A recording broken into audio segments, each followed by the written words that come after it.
Okay, I wanted to go back and do number 8 and number 9 to show you some of the kind of special situation. But here, just like we did before, I got negative 3x and positive 12, so I'm going to multiply the whole thing by 4 to make this a negative 12 to cancel out the 12x. So I'm going to go 4 times 3, that's going to be negative 12x. And then 4 times y is going to be a negative 4. It's going to be 4 times, no, that's going to be a positive 4. Y equals 4 times 9, negative 9 is going to be a negative 36.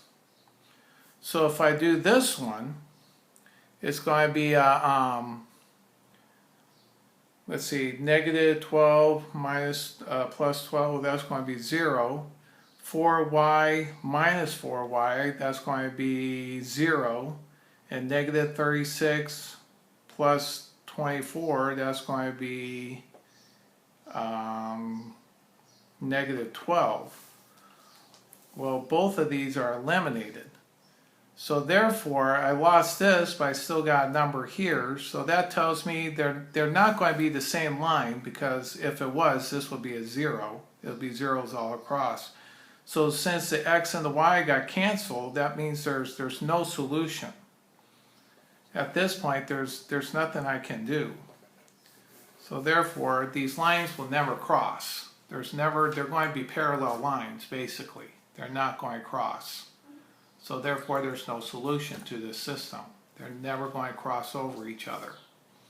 Okay, so that would be number 9. But number 8. But number 9,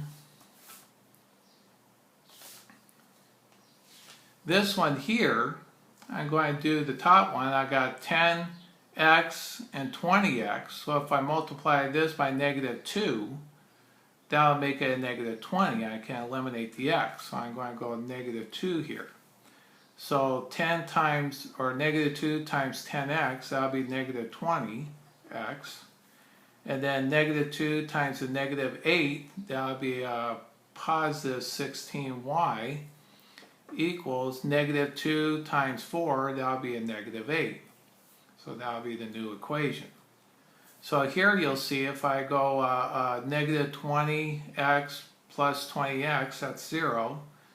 Positive 16y minus 16, that's 0.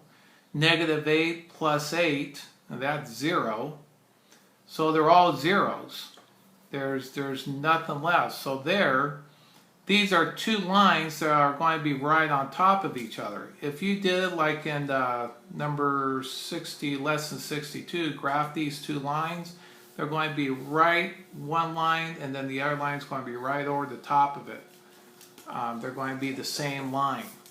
Okay, you got one line, and then the other one's right over the top of it. So therefore, the answer is going to be infinite. Infinity, or infinite. Because every single point on the line is going to be the other point on the other line. So they're going to be exactly the same.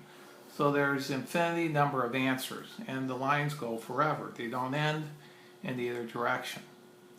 Okay, so you end up with all zeros. You know that's two parallel lines. They go on for infinite. Okay, if you have your zeros disappear, and you still got a number, well then there's no solution. You can't find the x and y when you don't have them, but you have a number here. Okay, so hope that helps.